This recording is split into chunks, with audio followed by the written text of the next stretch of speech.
দান তিনি নিজ হাতে দেবেন। সুবহানাল্লাহ, আমরা এটা গত পর্বে আলোচনা করার চেষ্টা করেছি।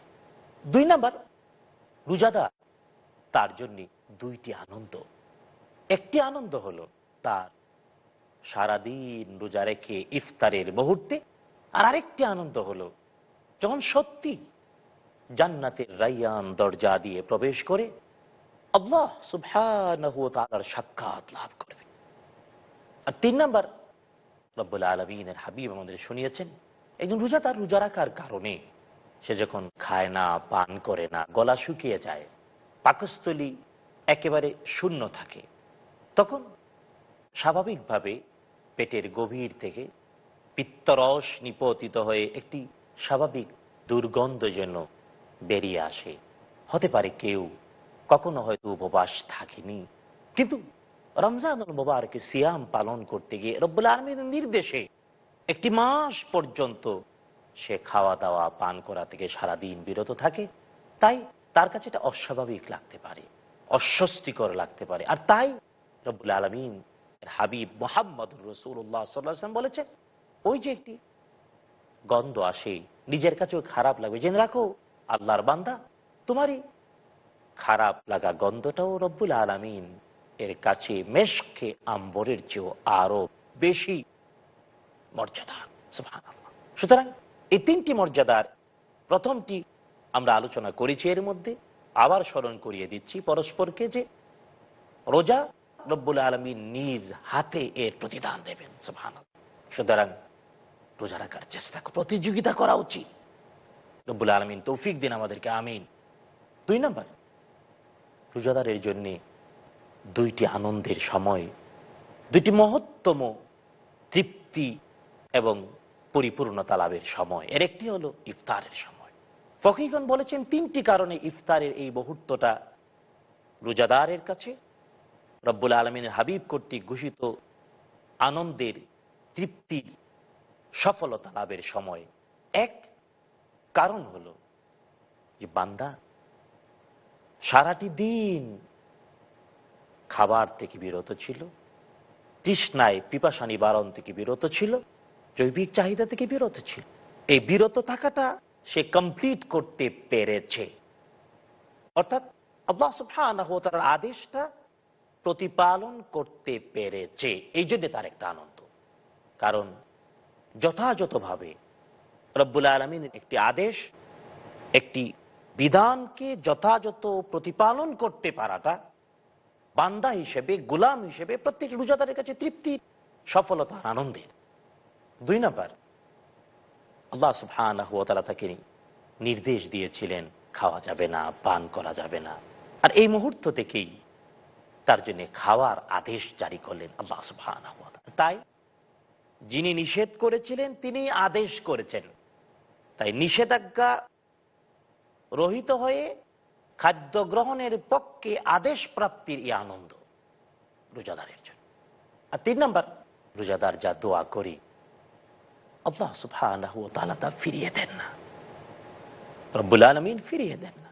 কোরআন আল কারীমে আল্লাহ সুবহানাহু ওয়া তাআলা তারই কাছে সাহায্য চাওয়ার এবং পাওয়ার 2টি বিশাল রাজপথ নিজে ঘোষণা করেছেন। এর একটি হলো সাবর, আর একটি হলো সালাহ। সবরের অর্থ করতে গিয়ে সকল ফকিহ, মুফাসসির, মুহাদ্দিস একমত হয়ে বলেছেন সবর এর অন্যতম শ্রেষ্ঠ বাস্তবতার নাম হলো সাওম বা রোজা, আর 2 নাম্বার হলো সালাহ বা নামাজ। তাই রোজা রেখে আল্লাহ সুবহানাহু ওয়া তাআলার কাছে যে সাহায্যই বান্দা চায় রব্বুল আলামিন তা ফিরিয়ে দেন না। সুতরাং বান্দা যে কল্যাণকর, ভালো, উত্তম আকাঙ্ক্ষা তথা দোয়া করে রব্বুল আলামিন তা ফিরিয়ে দেন। তবে অনেকে প্রশ্ন করতে পারি, ইফতারের মুহূর্তে আমি তো দোয়া করি, দোয়া করছি, করব, কিন্তু কবুল হয়তো মনে হয় একটু দেরিতে, অথবা বাস্তবে কম বুঝতে পারি, এটা কেন? হ্যাঁ, দোয়া এর 3টি ভাগ করেছেন মুহাম্মদুর রাসূলুল্লাহ সাল্লাল্লাহু আলাইহি ওয়াসাল্লাম নিজে। সাহাবায়ে কেরাম রাদিয়াল্লাহু আনহুম প্রশ্নের উত্তরে তিনি বলেছেন, মুহাদ্দিস, মুফাসসির কেরাম আমাদের কাছে বর্ণনা করেছেন, রাসূল সাল্লাল্লাহু তাআলা আলাইহি ওয়াসাল্লামের জীবন আদর্শের বাস্তবতার ভিত্তিতে দোয়ার প্রকার হলো 3টি। এক, কিছু দোয়া সরাসরি ডাইরেক্ট কবুল হয়, সাথে সাথে ডাইরেক্ট অ্যাকশন। এটা বোঝা যায়। কিছু দোয়া আছে রব্বুল আলামিন পরকালের জন্য রেখে দেন, কারণ আর দোয়াও হলে ইবাদত, দোয়াটাই ইবাদত। তাই কিছু দোয়া হয়তো বা দুনিয়ায় এর সাথে সাথে উত্তর পাওয়া যায় না, হতাশ হওয়া যাবে না, হয়তো দেরিতেও হয় না, তাই নিরাশ হওয়া যাবে না। কিন্তু রব্বুল আলামিন সকল দোয়া পরকালে দেবেন। পরকালে দোয়াটা ইবাদত।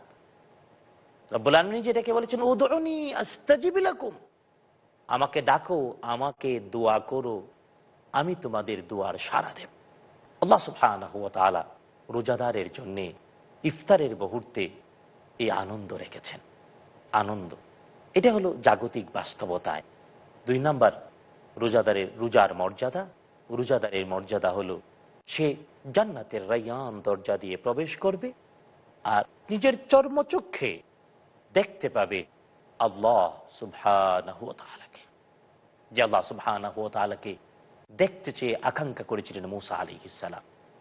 মুসা আলাইহিস সালামের ইরশাদ করেন, রব্বি আরিনি, আল্লাহ আমারে দেখতে দাও, আমি তোমারে দেখতে চাই। রব্বুল আলামিন বলে লান তারানি, মুসা তুমি দেখতে পাবে না আমাকে। মুসা আলাইহিস সালাম রব্বুল আলামিন আবার যখন আবদার করলেন, তাহলে ওই পাহাড়ের দিকে তাকাও, ফাইন ইসতাকাররা মাকানাহু ফাসাউফা তারানি, এই বিশাল পর্বত যদি স্থির থাকে, তুমিও স্থির থাকতে পারো, তাহলে দেখতে পাবা। কিন্তু ফালাম্মা তাজাল্লা, রব্বুল আলামিনের তাজাল্লি যখন পাহাড়ের উপরে পড়ল, পাহাড়টা জ্বলে গেল, মুসা আলাইহিস সালাম বেহুশ হয়ে পড়ে গেলেন। এই দুনিয়ার জাগতিক বাস্তবতায় আল্লাহ সুবহানাহু ওয়া তাআলাকে দেখার আকাঙ্ক্ষা সবারই আছে। মুসা আলাইহিস সালাম তা প্রকাশ করেছেন, কোরআনে কারীমে বলেন উঠিয়েছে। কিন্তু মুহাম্মদুর রাসূলুল্লাহ সাল্লাল্লাহু তাআলা আলাইহি ওয়াসাল্লাম প্রত্যেকটি ঈমানদারের মধ্যে আল্লাহকে দেখতে পাওয়ার আকাঙ্ক্ষা থাকতে হবে বলে এটাকে ইহসানের দরওয়াজায় উন্নীত করে জিবরিল আলাইহিস সালামের প্রশ্নের উত্তরে বলেছিলেন, আল ইহসান, একজন ঈমানদার ঈমান আনয়নের পরে মুসলিম হিসেবে যথার্থ নিজেকে সমৃদ্ধ করার পরে যখন ইহসানের দরওয়াজায় পড়বে, আল ইহসান, ইহসান হল আন তা'বুদাল্লাহ কাআন্নাকা তারা, তুমি ইবাদত করবে রব্বুল আলামিন যেন তাকে দেখতে পাচ্ছ। ফাইন লাম তাকুন তারা ফাইন্নাহু ইয়ারাক, যদি আল্লাহকে দেখতে নাই বা পাও, আল্লাহ তোমাকে দেখছেন, এটা বিশ্বাস করতে। সুতরাং প্রত্যেকটি ঈমানদার তার ইবাদতের বাস্তবতায় ঈমানকে যখন বৃদ্ধি করতে থাকবে, ইবাদতে আল্লাহকে সে দেখবে। আর যদি দেখতে নাই পায়, রব্বুল আলামিন তাকে দেখছেন, ন্যূনতম এতটুকুন বিশ্বাস অবশ্যই থাকতে হবে। সুতরাং রোজাদার আল্লাহ সুবহানাহু ওয়া তাআলার সাক্ষাৎ লাভ করবে। কিন্তু এখানে ইনদা লিকাኢ রাব্বিহি, হাদিস শরীফের ভাষায় একটা হলো আনন্দ তার ইফতারের সময়ে, আরেকটি আনন্দ হলো তার রবের সাক্ষাতের সময়। আমরা এই প্রসঙ্গগুলো নিয়ে আরো কথা বলবো, তবে ছোট্ট একটি বিরতির পর আমাদের সাথেই থাকুন।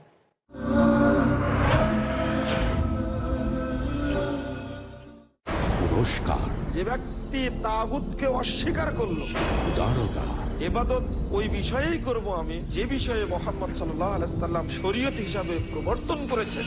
ভালো খবর, তারা এই পৃথিবীতে এবং কিয়ামতের মাঠে নিরাপত্তা পেয়ে গেল। ওহুম মুহতাদুন, তারাই হলো হেদায়েত প্রাপ্ত।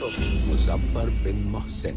তোমরা শক্ত করে ধরো হাবলুল্লাহটাকে, এটাই হলো ইসলাম, এটাই হলো দ্বীন, এটাই হলো শরীয়ত। মুমিনদের জন্য যা মহান আল্লাহ পছন্দ করেন।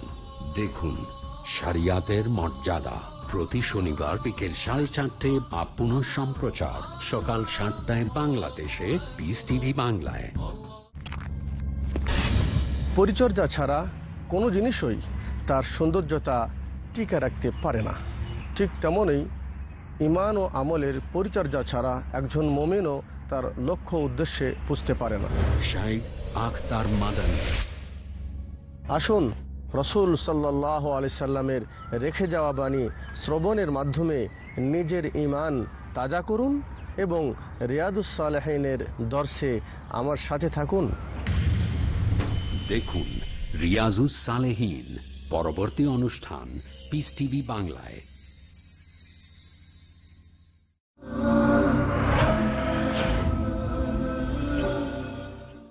আসসালামু আলাইকুম ওয়া রাহমাতুল্লাহ। আমরা আবারও ফিরে এলাম আমাদের মাঝে। বন্ধুগণ, আমরা আলোচনা করছিলাম রোজার ফজিলতে মুহাম্মদুর রাসূলুল্লাহ সাল্লাল্লাহু তাআলা আলাইহি ওয়াসাল্লাম কর্তৃক বর্ণিত বক্তব্যে যে রোজাদারের জন্য আনন্দ হলো ইফতারে, আর হ্যাঁ, রব্বুল আলমিনের সাক্ষাৎ সে পাবে। যেমন ইব্রাহিম আলাইহিস সালাম, তিনি চাঁদকে রব বলতে চেয়েছেন, তারকারাজিকে রব বলতে চেয়েছেন, সূর্যকে বলেছেন, কিন্তু সব যখন অস্তমিত হয়ে গিয়েছে তিনি বলেছেন ইন্নী ওয়াজ্জাহতু ওয়াজহিয়া লিল্লাযী ফাতারাস সামাওয়াতি ওয়াল আরদা হানিফান ওয়া মা আনা মিনাল মুশরিকিন।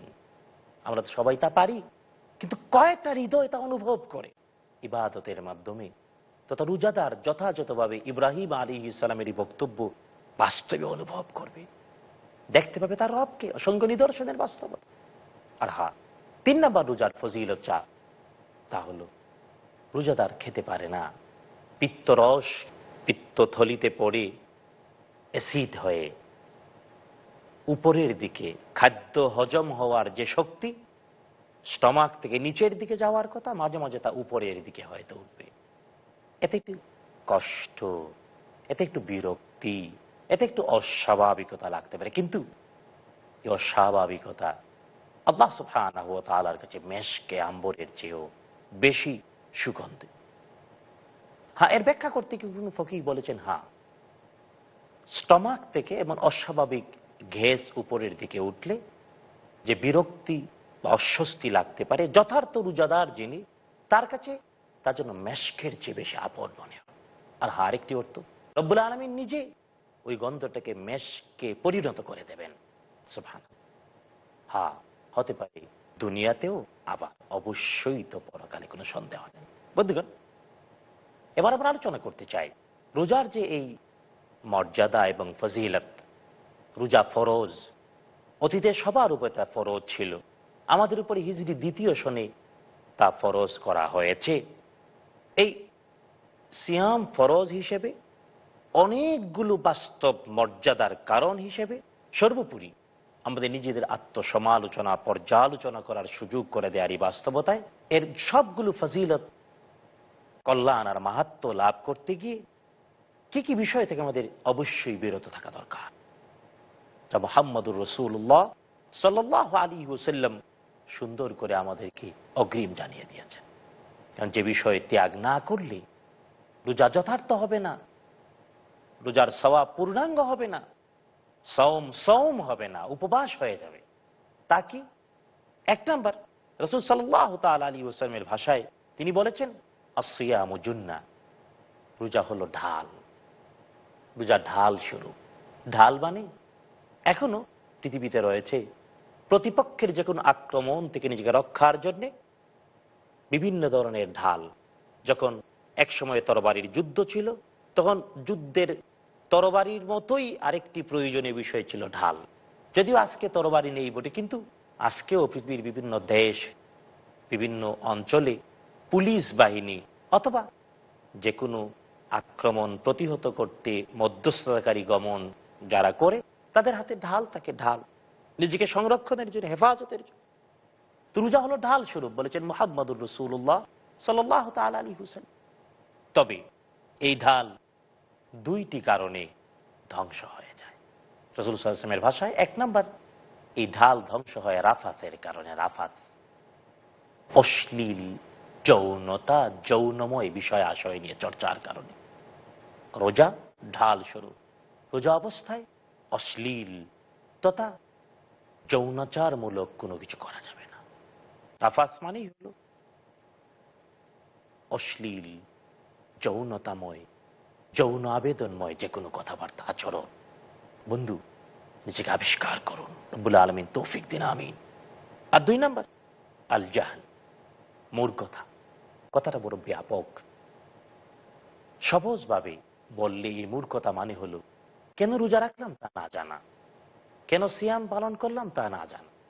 তবে হ্যাঁ, হাদিস শরীফে এই জাহলুনের ব্যাখ্যায় যেন বলা হয়েছে 2টি জিনিস, একটি হলো গালিগালাজ আর একটি হলো মারামারি।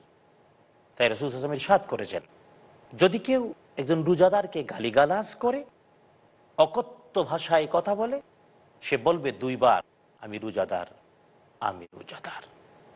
ঠিক এমনি যদি কেউ তাকে হত্যাও করতে আসে, উল্টু হত্যাকারীকে মারতে যাবে না, বরং কোরআন আল কারীমের ভাষায় আদম আলাইহিস সালামের দুই পুত্র হাবিল এবং কাবিল, কাবিল যখন হাবিলকে বলেছিল আমি তোমাকে হত্যা করব, হাবিল বলেছিলেন লাইন বাসাত্তা ইয়াদাকা ইলাইয়া লিতাকতুলানি, ও ভাই কাবিল, তুমি যদি আমাকে হত্যা করার জন্য তোমার হাতটা আমার দিকে প্রসারিত করো, মা আনা বিবাসিতিন ইয়াদিয়া ইলাইকা লিআকতুলাক, আমি কিন্তু আমার হাতটা তোমার দিকে তোমাকে হত্যা করার জন্য প্রসারিত করব না। তাই রোজারি সকল ফজিলত মর্যাদা ধ্বংস করে দেয়ার, রোজাকে ঢাল হিসেবে না রেখে ঢাল ভেঙ্গে দেয়।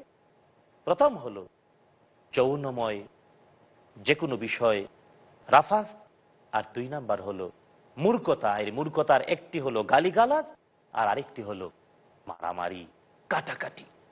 শুধু তাই না, অন্য হাদিসে রাসূল সাল্লাল্লাহু আলাইহি ওয়াসাল্লাম ইরশাদ করেছেন মান লাম ইয়াদা কাউল আয-যুর ওয়াল আমালা বিহ, রোজার পরিপূর্ণ সওয়াব যদি পেতেই হয় তাহলে মিথ্যা কথা ছেড়ে দিতে হবে আর মিথ্যা কাজ ছেড়ে দিতে হবে। সুতরাং মিথ্যা কথা বলা, মিথ্যা কাজ করা যাদের আচরণ আর অভ্যাস, রমজান আসলেও মিথ্যা বলা, কওয়া, চর্চা এবং মিথ্যা কাজ করা যার জীবন থেকে চলে যায় না, বুঝতে হবে রোজা তাকে কোনো কল্যাণ যথার্থই দিতে পারছে, অর্থাৎ রোজার কল্যাণ গ্রহণের জন্য সে প্রস্তুত নয়, রোজার মর্যাদা রক্ষা করার জন্য সে নিজে নিবেদিত নয়। রোজার কল্যাণ আর মর্যাদা, যথার্থ মর্যাদা রক্ষা করে যদি কোনো ব্যক্তি নিজেকে অগ্রসর করে, কল্যাণ অবশ্যই সে পাবে। আমরা যারা রোজা রাখি তাহলে এবার নিজেকে আবিষ্কার করতে শিখি, রোজা রাখবো, কিন্তু অবশ্যই রোজা যে ঢাল স্বরূপ তা ভেঙ্গে ফেলবো না, তা ভাঙবো না। যেমন শয়তানের প্ররোচনায় পড়ে শয়তানকে নিজের আপন করে দিয়ে, হ্যাঁ প্রসঙ্গত বলতে হয়, রমজান মাস শুরু হলেই আল্লাহ সুবহানাহু ওয়া তাআলা জান্নাতের দরওয়াজাগুলো মুক্ত করে দেন, জাহান্নামের দরওয়াজা বন্ধ করে দেয়া হয়, আর শয়তানকে শৃঙ্খলাবদ্ধ করা হয়। হ্যাঁ, হাদিস শরীফে এই শব্দ রয়েছে শয়তান। কোন শয়তান? কারণ কোরআন আল কারীমে রব্বুল আলামিন নিজেই তো পরিচয় করিয়েছেন শয়তান 2 প্রকারের হয়, 2 জাতির মধ্যে শয়তান আছে। একটি হলো শায়াতিন আল ইনসি, মানুষ শয়তান, আরেকটি হলো শায়াতিন আল জিন্নি, জিন শয়তান। মানুষ থেকে যেমন শয়তান হয়, জিন থেকেও এমন শয়তান। তো জিন শয়তানকে শৃঙ্খলাবদ্ধ করে ফেললেন ফেরেশতারা।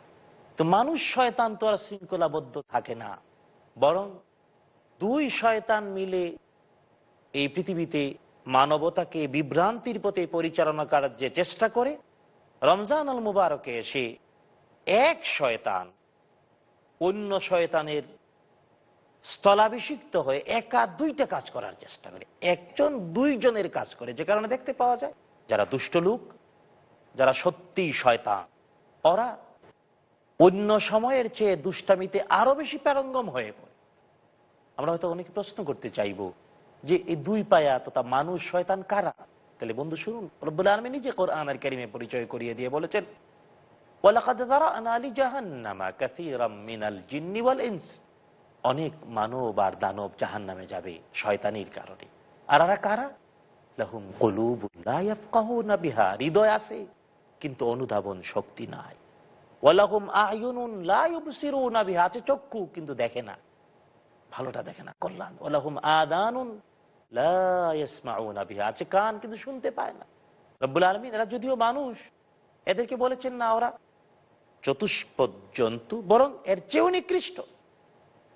আর খান্নাস বারবার কেবল মানুষকে অন্যায়, অশ্লীলতায়, অপরাধে অগ্রসর করতে চায়, নিজেও অপরাধ করে অন্যকে অন্যের অপরাধের দিকে ধাক্কা দেয়।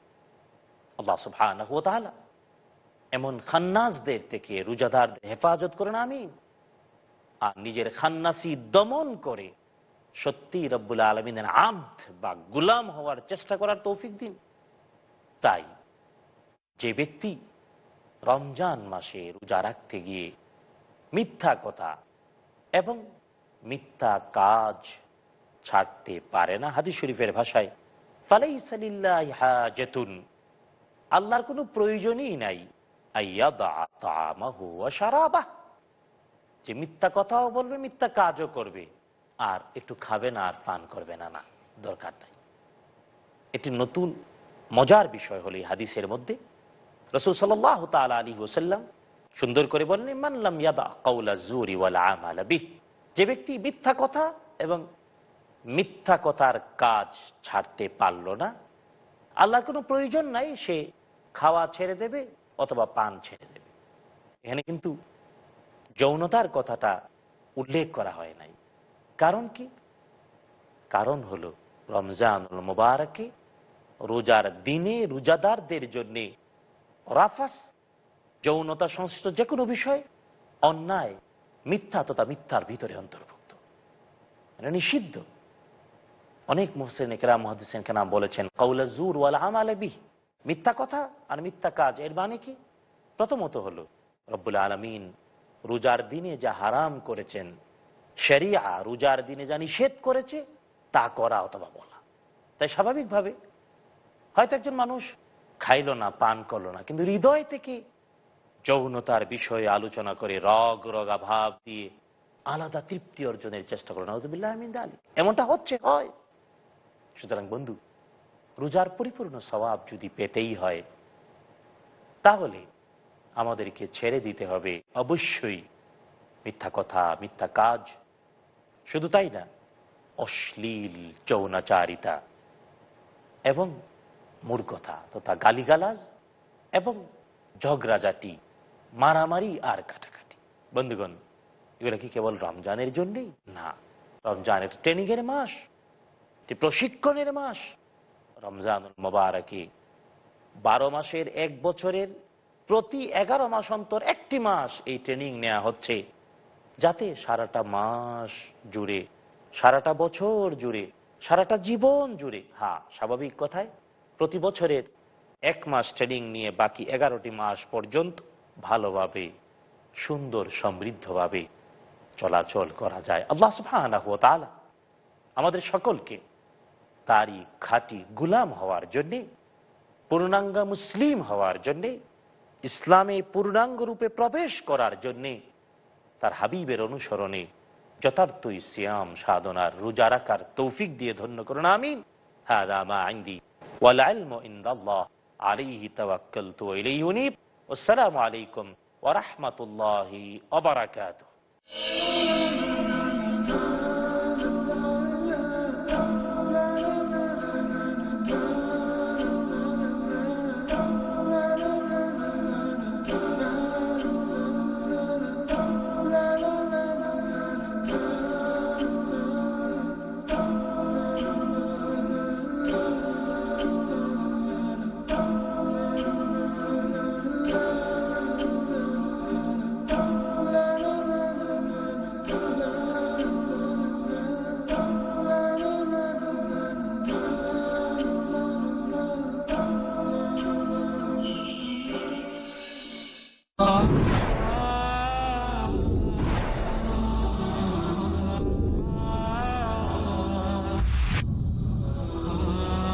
First question, I want to know why should I follow Islam and why not?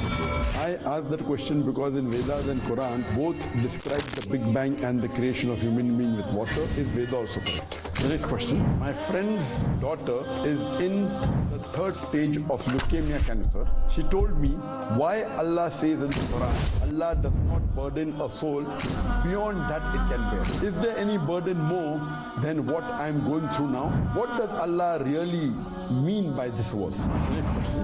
The Quran says that only Allah knows what is the sex of the child in the womb of the mother. Now science is advanced. Is not Quran contradicting with science? The next question. According to you, what is the real reason for the persecution of Muslims all over the world?